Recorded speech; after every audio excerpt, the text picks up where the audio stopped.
আখেরি চাহার সম্বা বছর ঘুরে এসেছে দ্বারে, মুমিন হৃদয় তাকে ভুলে থাকে কি করে, মুমিন হৃদয় তাকে ভুলে থাকে কি করে।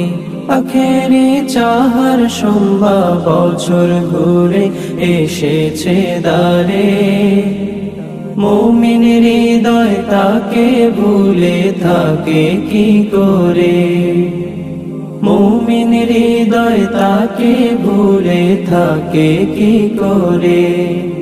রাসূলুল্লাহ সুস্থ হলেন দিনে,